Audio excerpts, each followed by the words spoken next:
Out of all the GTA islands, which one would you say is the best of all time? If you took away the story missions and just let each island speak for itself with what it has to offer, would your opinions change? Well, in today's video we will discuss all the GTA maps and try to figure this out using scores, assigning it a score out of 5 for 3 main categories: its fun factor, variety in the environment, and atmosphere / how unique the map is.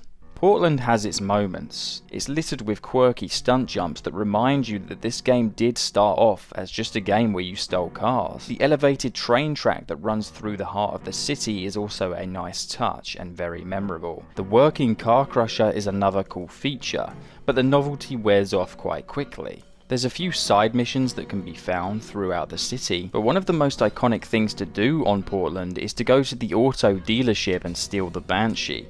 There's something so satisfying about smashing these windows. Portland offers a few distinct areas like Chinatown, the industrial docks, and the small beach near the diner. However, despite these spots, the island feels mostly uniform in its gritty industrial aesthetic. And I know what you're thinking, well, what do you expect with a place like New York City? Perhaps the beach and the high rocks near Salvatore's house is probably the most variety you're going to experience while exploring Portland. Where Portland really stands out is its atmosphere. There's an eerie, almost lonely vibe that lingers in certain parts of the island, especially along the low poly waterfront and in the docks tunnel. Salvatore's mansion with its isolated location and unsettling music adds to this eerie tone, creating an odd blend of isolation and mystery. Even the empty beach and secluded dock areas feel haunting in their simplicity. The overall ambience of being in this gritty, forgotten corner of Liberty City gives it a certain charm. It's a very liminal space for this entire island, and plenty of places are void of people.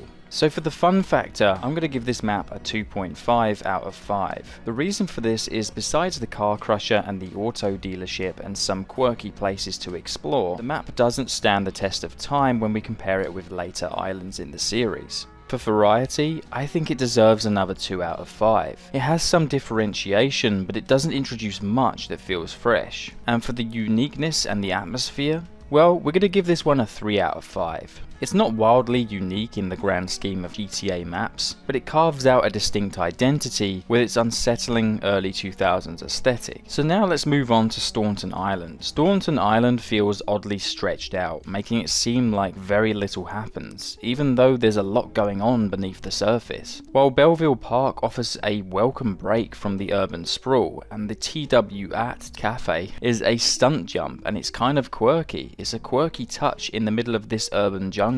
The massive stadium for the Liberty City Cox feels like a completely wasted potential, as you can't even get inside of it. One can't help but wonder what it would have been like if this was originally planned for the game. Even with the new subway system that you unlock on the second island, it adds a gritty New York vibe but loses its novelty quickly. There are some interesting locations though, like this university campus, and with tall buildings blocking your view and roads left, right and centre, it really helps you get lost in the urbanization of this place, which is a positive if only those places that block your view and you get lost within had more substance to them. But even with this size, it somewhat feels lifeless. There are seriously underutilized areas, like the massive stadium and construction site, neither of which contribute much to gameplay, and you can't even go inside of the construction site in this game. Someone summed it up perfectly on Reddit where they said there is nothing interesting to explore in Staunton, it's just a big industrial city filled with huge buildings. And I kind of agree. Remember, we need to forget about the missions that took place on this island, because I would also agree with people that say this is the most fun island in the game when the missions are there. So for fun factor, it's pretty much going to score lower than the first island with a 1.5 out of 5. I mean, sit there and tell me, seriously, is there anything on this island that tops the car crusher or the auto dealership? Not really. For variety, I'm going to give it a 2 out of 5. And for uniqueness and atmosphere, I'm going to give it a 2 out of 5. Shoreside Vale is an island that brings a fresh and varied experience to the game. You see a drawbridge near the Liberty City Airport, and it's a standout feature. The way how it opens and closes, presenting a unique experience. It's not only just a cool thing to look at, but it's also an obstacle and a challenge. And the airport itself is a significant highlight because it's fully accessible, allows you to explore its hangars, and even fly the dodo plane, which is at first really tricky to master, but once you get the hang of it, you can actually fly this thing for quite a long time. Beyond the airport, Shoreside Vale offers a range of diverse environments as well. The map features rural areas with open spaces, and exciting stunt jumps, breathtaking cliff faces, and a mountainous region which provides a mini-game for off-roading as well, which I found extremely fun, challenging players with its rugged terrain and time trials, as well as features like this tunnel here marked as under construction. Although sparking curiosity, later on we would find out in Liberty City Stories that this is just a loop around, but initially it leaves a lot to the imagination. Shoreside Vale also boasts a rich neighbourhood featuring luxurious mansions, swimming pools, expansive gardens, and private gates. And these homes overlook and contrast sharply with the more modest apartment blocks below, which is kind of a funny depiction of social division and definitely what Rockstar were probably going for here. Also, let's not forget to mention the gigantic dam, which is a huge monument and awesome to look at the same time.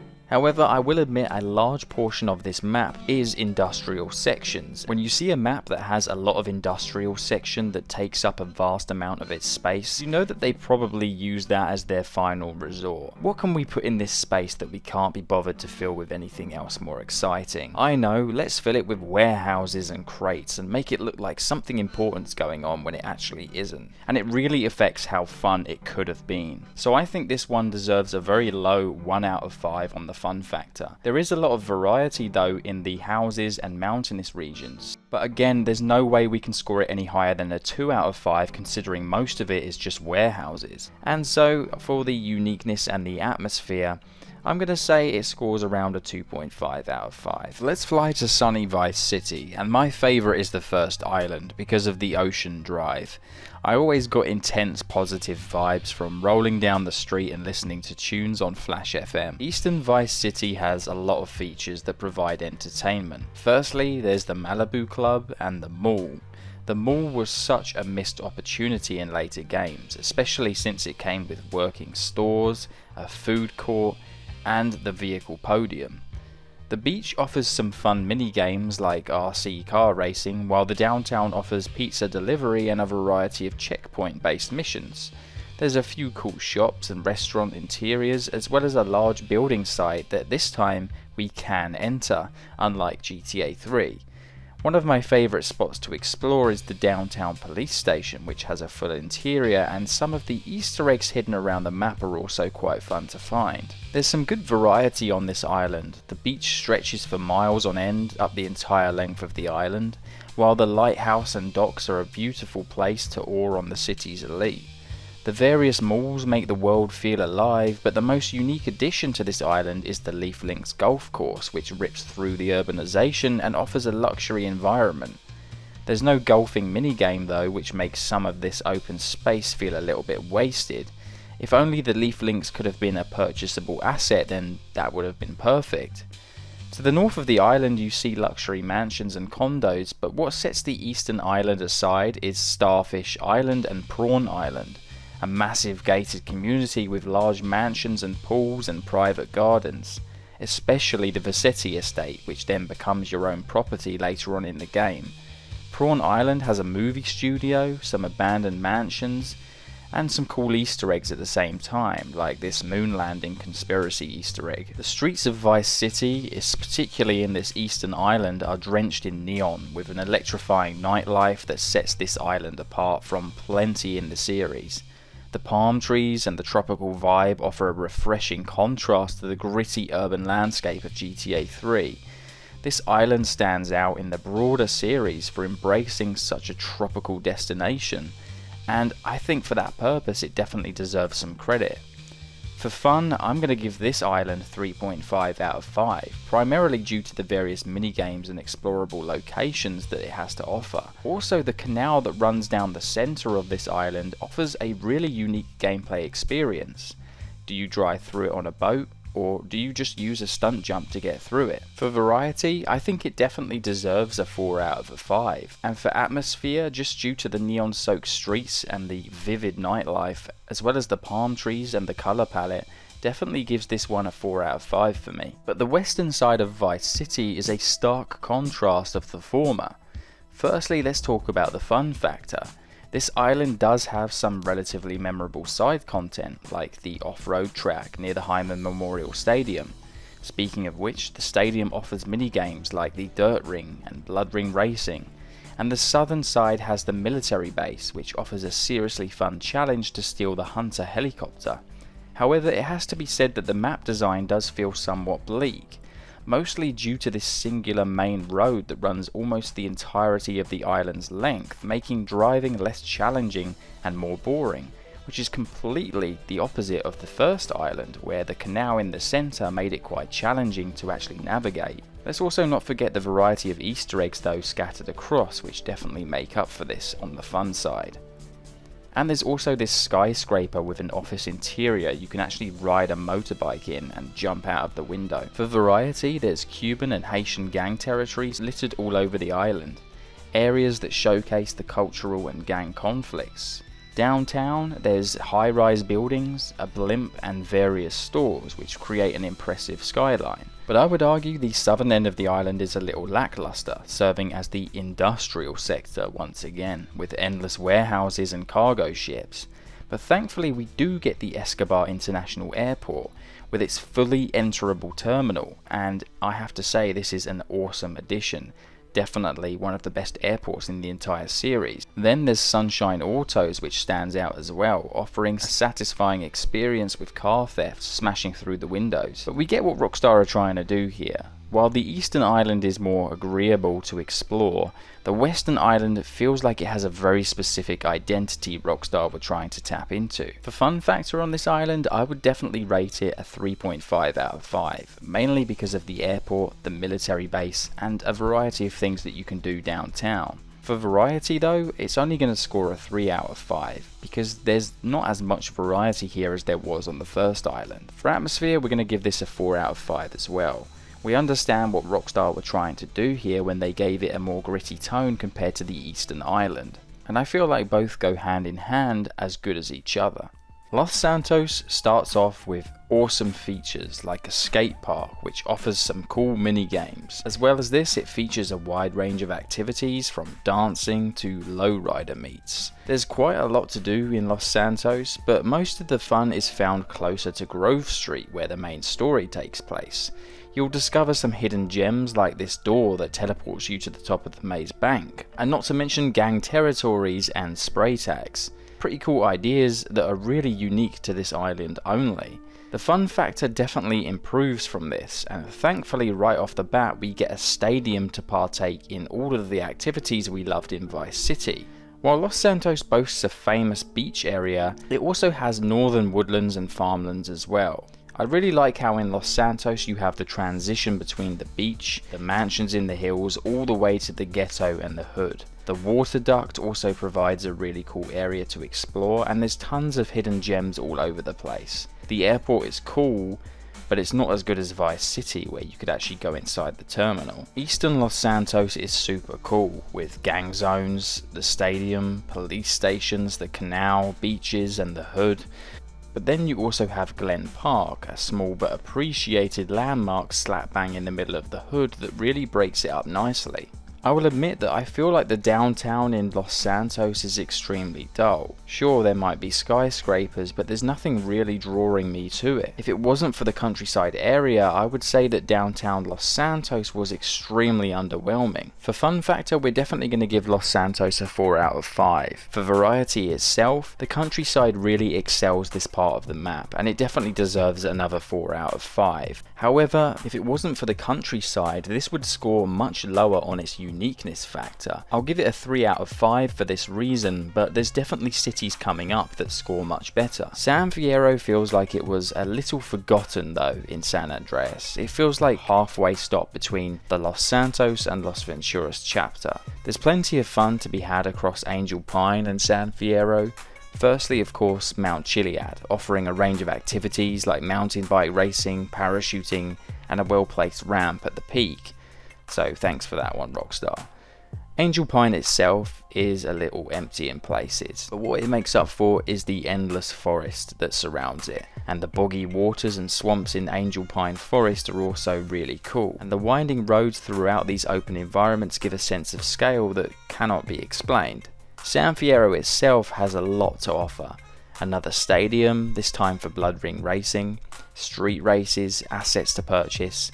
One of the coolest features of San Fierro is these roads which double up like ramps. It's the best city to drive in if you're driving a motorbike. We did say that size doesn't matter, but in this instance it actually is a good thing. There's a lot of psychology involved in making a great GTA map. Notice how the roads in San Andreas bend and curve in seemingly arbitrary ways. It's to give the illusion of space, and makes everything seem like it's just around the bend or just over the hill. The transition between small towns, cloud-piercing mountains, forests, all the way to San Fierro's skyline downtown is a perfect match. Thankfully, San Fierro also doesn't go overboard with the industrial zones, and instead utilises its space much better than other GTA cities. There's a nice mix of upper class, residential zones, private tennis courts, and then hotels. The city progressively becomes more urbanized, not to mention the famous Golden Gate Bridge, which is an awesome landmark. For uniqueness and atmosphere, I would say that the trams that line the streets, the dealerships, the suburban downtown feeling is perfect when it comes to San Fierro, and then Mount Chiliad really makes up for it like the cherry on top of the cake. For fun factor, I would rate San Fierro a 4 out of 5. It definitely lacks some of the features that Los Santos had in terms of fun and variety from the skate parks and so on, but it definitely makes up for it with Mount Chiliad and the surrounding countryside. For variety, it definitely scores a 4.5 out of 5. And for the uniqueness in terms of the broader scale of the GTA universe, it definitely scores another 4 out of 5. But this is where things get really exciting, because we head north to Las Venturas, and immediately we have the Bay Area, which is a beautiful seaside town. There's not really anything going on here, and I feel like this would have had a bigger part of the game had Rockstar had more development time. Then you have the winding highways that run through the desert, the first time we got a desert environment in a GTA game. From small quaint towns in the middle of nowhere, overlooked by gigantic rock faces and cliffs, to these really cool little teepee villages right here, and the ruins that can be found in some of the old towns. Not to mention that there's tons of monuments that are really fun, like this chicken and this giant bull statue. Then you've got the abandoned ghost towns, the Little Probe Inn, which is an alien themed restaurant. You've got the Big Ear and the Dam. Loads of landmarks that are really awesome to explore, and Las Venturas is littered with places to explore just like this. Like this cave right here that lots of people probably have never even explored. There's tons of Easter eggs littered all over the place for you to discover, not to mention Area 69, a parody of Area 51, a completely restricted flying zone. Speaking of which, you can even buy your own airstrip and learn to fly, which was incredibly fun, very unique, and just 100% suited the game. But then we haven't even gotten to the best part yet.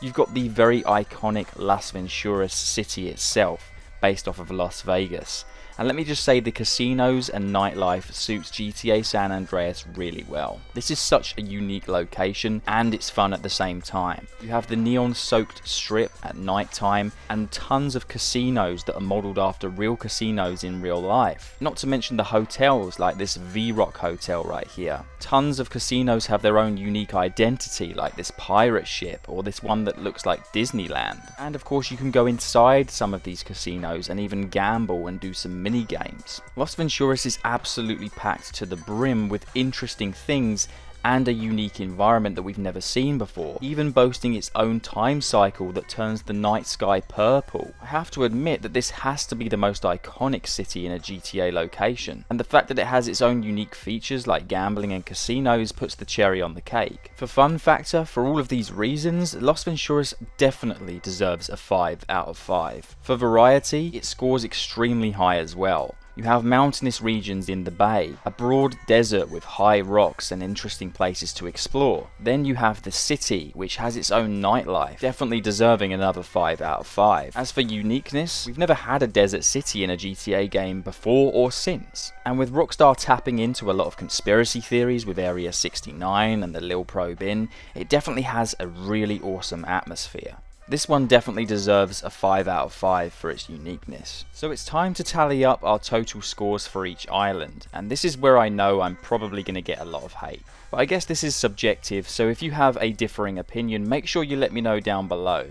So, the lowest score today was 5.5 for Staunton Island, followed by Shoreside Vale at 5.5. Portland came in third with a 7.5 for all categories, with the Vice City downtown section scoring 10.5. This is where I think things might get a little controversial. According to the scores we've given it, Los Santos scores 11 out of 15, not even putting it in the top 3 spot. So coming in third was Vice City on the Eastern Island at 11.5. Now remember, we're not just judging based on nostalgia and how much we personally like each map or the missions that take place within it, but how it utilizes the space given to make sure every inch of it is interesting.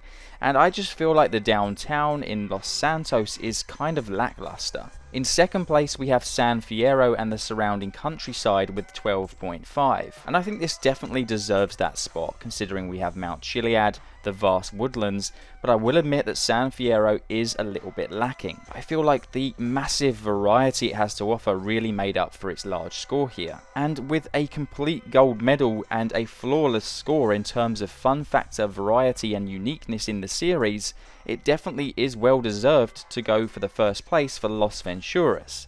I mean, think about it objectively here. What is the most fun island in terms of things it provides you to do, places to explore, and something we've never seen before?